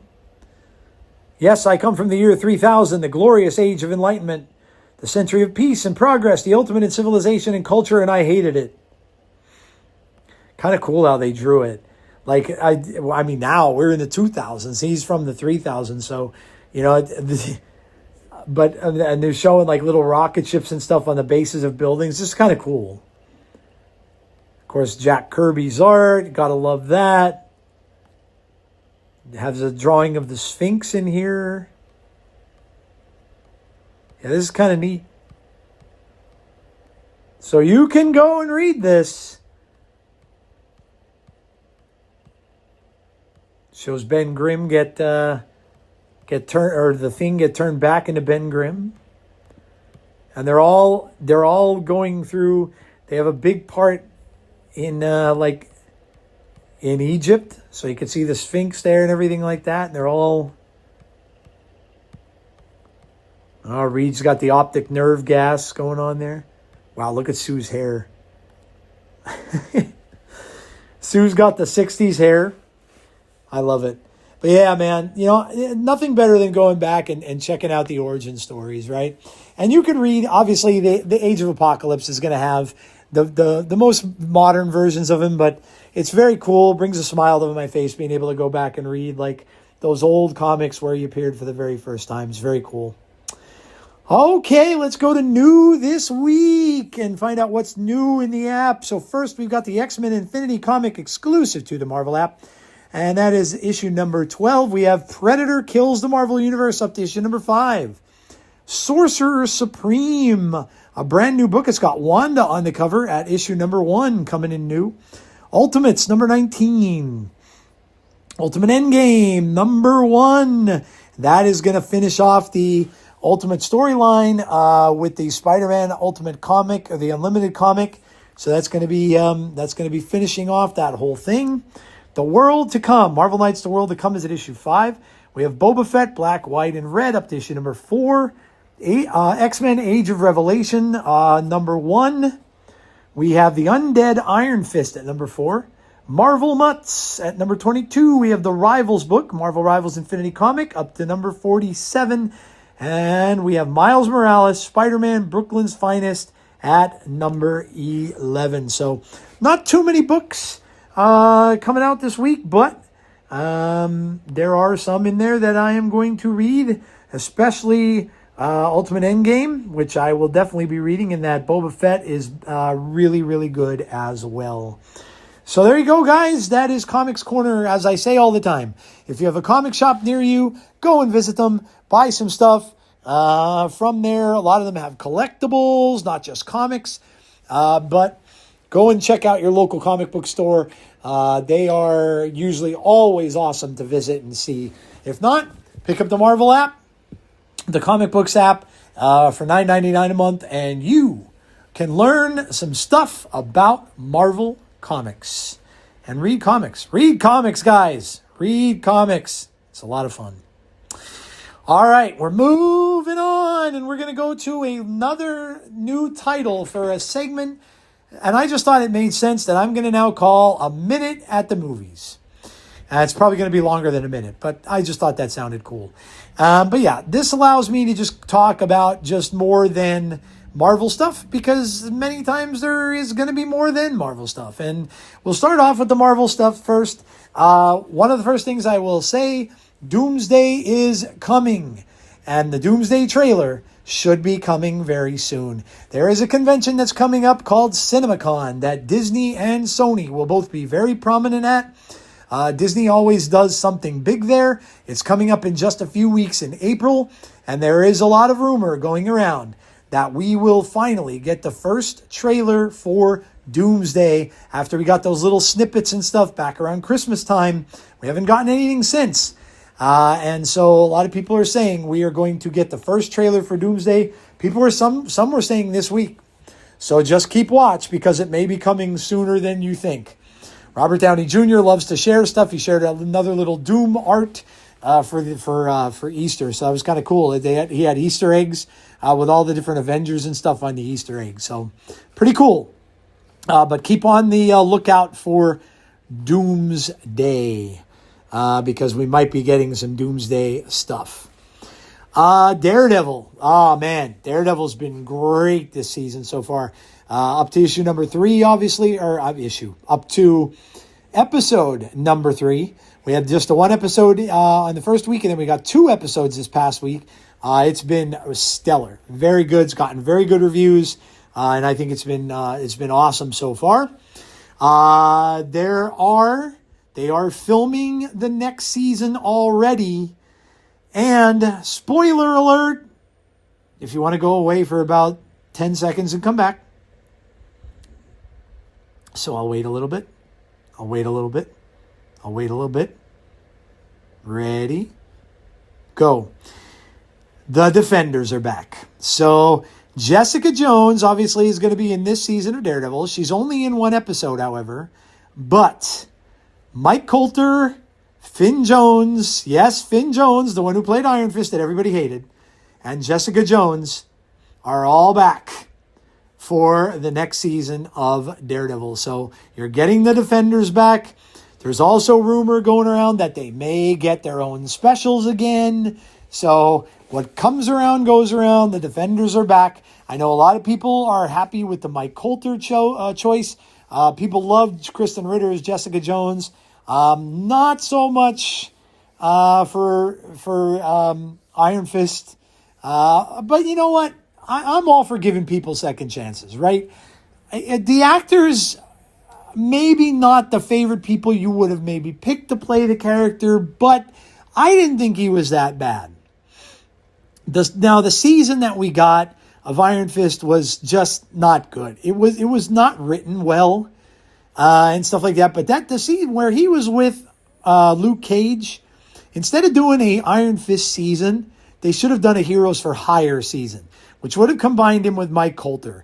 And I think that would have been better than them doing an Iron Fist season. Because that just, to me, like you're flirting with technology that they only started using with Shang-Chi and things like that. And if you don't have that kind of thing with Iron Fist, it's not going to come out very well. So, but I'm all for giving people second chances. And I think that this one's going to be written a lot better. And now who knows? I mean, there's nothing confirmed 100%. So maybe he's just going to come back for another thing for, in the next episode or the season of Daredevil. And maybe he won't even get that. Maybe, and I'm sure it'll probably be another Defenders thing, but who knows? Who knows where it's going to go? But they have all been seen on set. So they are indeed coming back. So, I think that's all the Marvel stuff. Spider-Man, the trailer for Brand New Day, it just eclipsed so many records for views, for the trailer and stuff like that. That movie is going to get a lot of attention and a lot of people going to see it, and is probably easily going to be a $1 billion movie for Marvel. Easily. Doomsday is being talked about quite a bit and talked about being moved back. Now, it was going to be releasing on the same day as possibly Dune, but since Dune gobbled up all the IMAX screens, there has now been talk where Jumanji has left its spot that they had, which was December 11th, and they're moving to Christmas Day for a Christmas Day release.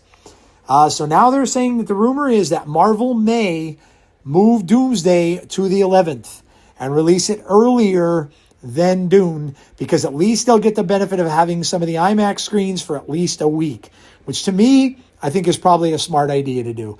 Hey, I'm all for filling the theaters. If you want to have another Barbenheimer, which is kind of what they were going for, I'm all for that. And there's probably going to be people that will wait and they will go see Dune, and then they will go see Doomsday on the same day, which is perfectly fine. And I think they will still get that, and the theaters will still profit from it. But I think it's a good idea for Marvel to go back and get, because I know personally, I want to see it in the biggest screen I can get. So if I can go see, Doomsday in IMAX, trust me, I want to do that, and I don't want to wait until like mid-January to do it. So I would rather that they moved it out. Maul Shadow Lord, like I said early on in the show, fantastic. The first thing under Dave Filoni, who is now in charge. Obviously, we've had people in Disney that have left. Bob Iger is gone. He has stepped down. In his place is now the guy who was in charge of the theme park part of Disney. So we have had changes. Kathy Kennedy has also stepped down. Dave Filoni is now in charge of Star Wars, and you can see it in Maul. Maul is phenomenal looking. I've only seen 2 episodes and I'm already hooked. It is fantastic. And listen, even during the bad times when they've had a lot of bad live action stuff, Star Wars, and bad movies, the animated stuff was always good. And Dave Filoni was always running the animated stuff. So the animated stuff is still good. Maul is amazing. And if you're a Star Wars fan, check it out. 2 episodes came out this week, and then they're going to come out with episodes week by week. So Maul is chef's kiss. Fantastic. Supergirl, the trailer. I loved it. I thought it was great. Jason Momoa playing Lobo. I mean, perfectly cast. The dog. I mean, Crypto is so cute, and obviously he's an AI dog. He's not a real dog, but still, basing it around the dog. The comic book is based around the dog, and if you haven't read the comic, Supergirl, Woman of Tomorrow, find it and read it before you go see it. The book is very good. One of the best DC books I've read in a long time, and it's just a very, very, very good story. And to introduce Kara with that story, I think is very smart. And if she's going to be in future Superman films, which I would imagine she probably will be, then nothing wrong with having her carry her own film.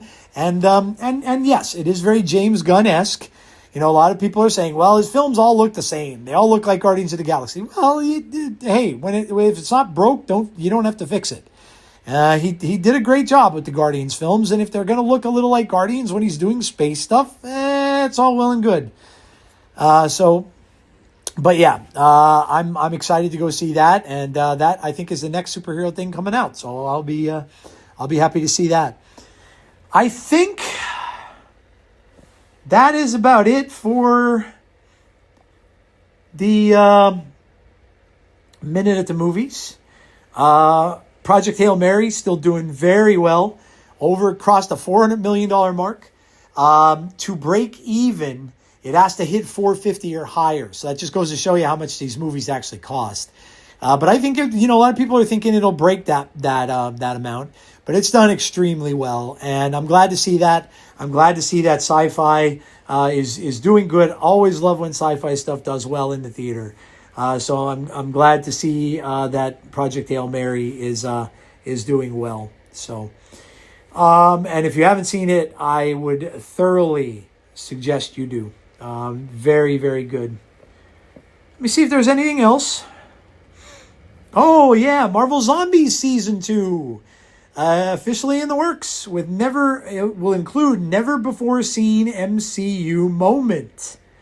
So this is from comicbookmovie.com. Much has been said about Marvel's Animation's plans for more Marvel Zombies. Brad Winderbaum, the head of streaming, television, and animation, has now confirmed that Season 2 is officially moving forward. Talking on the Escape Pod, the executive confirmed that he's already watched an animatic for the second season. Said, I don't think that this is a spoiler, but I saw the first animatic of the first episode of Marvel Zombie Season 2 this morning. It was crazy. Can't say anything about it, but it delivers not just on zombies, but also on an MCU thing that has never happened before that we are very, very excited to do. So that's cool. I kind of thought they were done with that, but apparently not. Marvel Disney Plus TV show receives promising Season 2 update. What is this for? Oh, that's for Marvel Zombies. Also, Wonder Man. Wonder Man has a Season 2 greenlit. So that's pretty cool for those of you who liked it. I thought it was great. I'm definitely down for a Season 2. So that's pretty neat. Brie Larson gives a coy update on Captain Marvel. Let's see what Brie had to say. Speaking with Entertainment Tonight, Larson was asked where Carol Danvers will be during the events of Doomsday. She says, oh, you know that I can't talk about that, Larson said. Nice try. Well, that's pretty much a bunch of nothing. Major Jessica Jones change before her MCU debut. Let's see what that is. Of course, we know Jessica is coming up soon. Oh, she has a daughter in the MCU. Okay. Danielle Cage. It's worth noting Daredevil Born Again Season 2 trailer doesn't say her name or even show the daughter, leaving open the very real possibility there's a new character. That said, there's almost certainly a 0% chance of that, as it would alienate hardcore fans. It's easy for those fans to assume that the unnamed character is Danielle Cage, based on that line alone. But recent set photos from Daredevil Born Again Season 3 have already confirmed Mike Coulter's Luke Cage is on his way back. So that means Jessica and Luke Cage could end up being a couple. And obviously they are in the comics. So that's kind of cool. Did Robert Downey Jr. just confirm more major MCU heroes for Doomsday? Oh, that's the Easter egg thing. They're always thinking that he's confirming things whenever he posts stuff. It's kind of silly. Okay, well, that is what I call a minute at the movies. Like I said, I just think it makes a little bit more sense for that. I know the Mario movie's out there for people who love Mario. Probably a lot of people going to see that one. That's probably going to do some big money. Trying to think what else. Oh, and for those of you who are horror fans, I was thinking I really wanted to see the movie Obsession until I now read about it, and now I am not going to see the movie Obsession because it is about demonic possession, and you know me with that. That is not going to happen. So the little thing, the wishmaster, wishmaker thing that he says the wish into to get this girl to love him ends up possessing her with a demon. So I'm out. I'm out. That's not going to happen. So also, I think that Netflix stuff, that Netflix show by the Duffer Brothers, is also on. Something Bad is About to Happen or something, I think it's called. That's a new series by the Duffer Brothers that is on Netflix right now. And then, of course, we're getting the animated stuff for Stranger Things that should be out, I think, before the end of this month. So a lot of stuff going on in both the movies and television. And The Boys. The Boys is coming out, I think, this week or next week. And again, of course, we have Maul now. And then we have Daredevil going on. So just a lot of stuff that is coming out now that it's the springtime. So a lot of stuff out there to enjoy. Okay, guys, last but not least, we are going to Pixel Perspective. And we're going to look at... game releases for April and see what's coming out good. And is there anything I want to buy? Looks like we've got major releases: Starfield on PS5. It is April 14th. Hades 2 on April 14th. Pragmata on April 17th. Pokemon Champions, April 8th. Goat Simulator 3 on Switch 2. We have Replaced on April 14th. Mouse PI for Hire, April 16th. And Diablo 4 Lord of Hatred, which is the next expansion, big expansion for Diablo. So if you're into Diablo and you want more and more, that game just keeps... I don't know if they'll ever make another one. They might just keep expanding to Diablo 4, so we'll see. April 2nd, Darwin's Paradox, which is for PC, PS5, Xbox Series X, and Switch 2. It's like a Solid Snake kind of a game. We have Fishbowl for the PC. Starfield. Starfield is dropping out of hyperspace and onto PS5 in early April. Bethesda says this new edition of Starfield will take full advantage of the PS5 hardware, including support for the DualSense controller's adaptive triggers, touchpad, and light bar. Pro players can also choose from a performance mode to prioritize higher frame rates or pro visual mode. People of Note. This is coming out for PC, PS5, Xbox Series X, and Switch. One part musical, one part turn-based RPG. Ooh. People of Note leans heavily into its melodic themes, as every battle plays out like a grand performance, featuring evolving combat conditions and real-time rhythm-based attacks. It's up to players to assemble their own band and bring order to the world's musical energies before it's too late. That sounds fun. A Planet Full of Cats for the PC, if you're a cat fan. Tiny Bookshop, Switch 2 and PS5. We're at the stage of reality where leaving the rat race behind and opening up a quaint bookstore sounds tempting. And you can do just that without needing to secure a significant amount of capital when Tiny Bookshop hit Switch 2 and PS5. The game launched late last year for PC and earned some pretty great reviews. And console owners can expect a delightful, cozy core simulator that has a surprising amount of depth and heart behind its pixelated surface. So that comes out April 10th. Replaced on April 14th. Cyberpunk platformer and beat-em-up Replaced has spent quite a few years in development, but at long last, one of the precious few Xbox Series X console exclusives that will be out soon. Don't worry, PC players, you're also getting the game. Tomodachi, Life Living the Dream, is coming out for Switch 2 and Switch on the 16th. Thulhu, The Cosmic Abyss. A lot of people like this Lovecraftian stuff. That's coming out for PC, PS5, Xbox Series S and X. We've gone 17 minutes without playing a Lovecraftian thriller. Yeah, a lot of those are out there. Mouse PI for Hire. That's a shooter. Pragmata. PC, PS5, Xbox, Switch 2. Capcom has been on a roll with the release of Resident Evil Requiem, a new Mega Man compilation, and more content for Street Fighter 6. But Pragmata could be its sleeper hit. You've got gameplay that shifts between hacking minigames and use it or lose it action with a disposable arsenal of guns. Pragmata is shaping up to be the binary domain, spiritual successor we've been waiting for years for, and with its delightful co-leads of Hugh and Deanna, we're also bracing for some emotionally impact storytelling. This was shown at the game convention, the Sony one. Vampire Crawlers, the turbo wildcard from Vampire Survivors. Masters of Albion. Moomin Troll. Winter's Warmth. Aphelion. Diablo Lord of Hatred. You just can't keep a primeval force of evil down for long in the Diablo universe, as Mephisto is up to his old tricks in the Lord of Hatred expansion. While the end goal of tracking down the demonic Lord of Hell and giving him a good old-fashioned bop on the head with some cold steel is the big draw, players can also expect to master two new classes, the Paladin and the Warlock. Explore the legendary region of Skovos, take part in overhauled endgame activities, and craft some new gear with the reimagined Heraldric Cube. Oh, the Heraldric Cube's back. Wow, just in time for the upcoming movie, we've got He-Man and the Masters of the Universe Dragon Pearl of Destruction, which looks like a side-scroller. As for PC, PS5, Xbox Series X, and Switch, by the power of Grayskull, I have the power. He-Man. He-Man and the Masters of the Universe are back for an old school beat 'em up.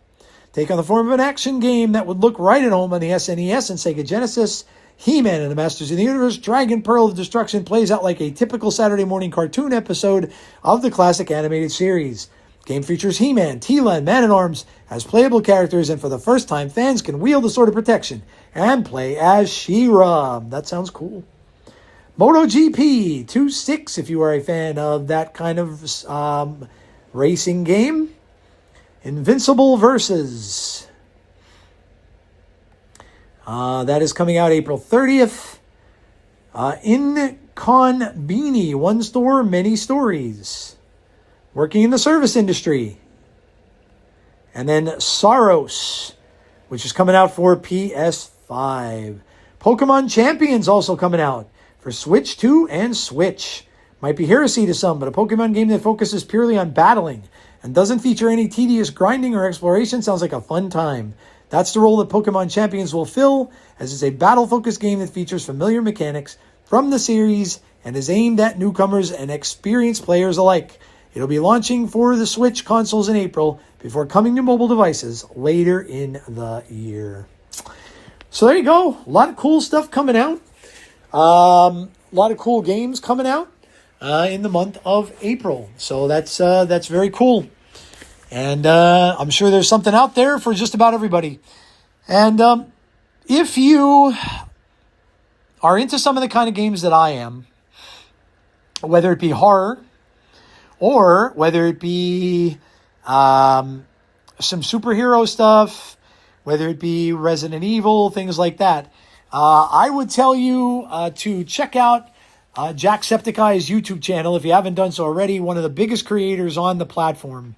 And he's very entertaining to watch. I really enjoy watching all of his stuff. I watched him play through both of the Spider-Man games, which got me back into those. I haven't played those in a long, long time. And now I'm back. I was back playing Spider-Man 2 again, and stuff like that. And it just going through a lot of like indie games and stuff like that. He played a game called Alone, which I'd never heard of, which is kind of like a side scroller, but really, really cool. So I'm finding a lot of games that I never heard of, or games like he's a big fan of the game Shadow of the Colossus, which I never played either. And I'm kind of watching him play through it. It looks like something I might want to end up playing at some point. So yeah, sometimes you just have to find a favorite creator to check out and go and do that if you want something. And he makes things fun. You know, like I said, when a creator makes things fun, at my age, I enjoy watching that. And obviously, you know, we do all this stuff that we do to get away from the world for just a little bit. You know, for as long as we can, take ourselves away from a lot of the stuff that's out there that can get to us or depress us or whatever the case might be. That's what we do. And that's what we do with Marvel Snap and everything else that we play. So, well, guys, that is going to do it for this episode of Snap Decisions. Thank you all so much for listening, however you may do so, whether it's on Spotify or whether it's on Apple Podcasts or at whatever podcast platform you listen to, or whether you check it out on my YouTube page, which many thanks for doing that. I appreciate that. That is where you can find the pod. So please make sure you do check that out. And again, I will have 2 season passes available. Probably put that out there sometime tomorrow. Might be before work or possibly after work. So keep watch for it tomorrow as I will have that out there. And of course, that's when the new season in Snap will start. And of course, let me know what your favorite cards are going to be from this upcoming season when you listen to the podcast. And then, of course, you got to go out and vote on your number 1 card. So your favorite 1 card. Or the most powerful 1 card in Marvel Snap, and I'll have that out probably sometime later on this evening. So, alrighty, guys, that is going to do it for me. Before I go, I am a proud member of the Snap Judgments League of Podcasts, which includes such amazing shows as Snap Judgments and Glazer, and all the hard work that he does, whether he's playing Slay the Spire 2 or whether he's playing Marvel Snap or some other game on his channel. Go check out his Twitch channel for all the streaming that he does. Check out his YouTube channel for the decks that he puts out every single day for Marvel Snap. And, of course, check out his pod that he does with all those cool creators that are on there that join him and talk about all things Marvel Snap and hints and tricks and tips and all that good stuff. Check that out with Glazer, one of the best people in Snap, and also Snap on This, which of course is hosted by Lauren Whatevs and also her co-host Benjamin Roller, and It's Just Ree. Check them out every Friday. They have that podcast out. They talk about the new cards. They rank the new cards. They talk about data mines. They talk about the OTAs. And then, of course, they do their secret homework, which in many cases doesn't involve Snap. Might be something completely different from Marvel Snap that they like to talk about. So always a fun podcast to listen to. Make sure you go and check that out on your podcast or YouTube platforms as well. All right, guys. Have a great rest of your week. In Marvel Snap, however you choose to play it. And hopefully I will talk to you all on the next episode of Snap Decisions. Please stay safe, be kind to one another always, and I will talk to you on the next one. This is your Snap DJ, signing off.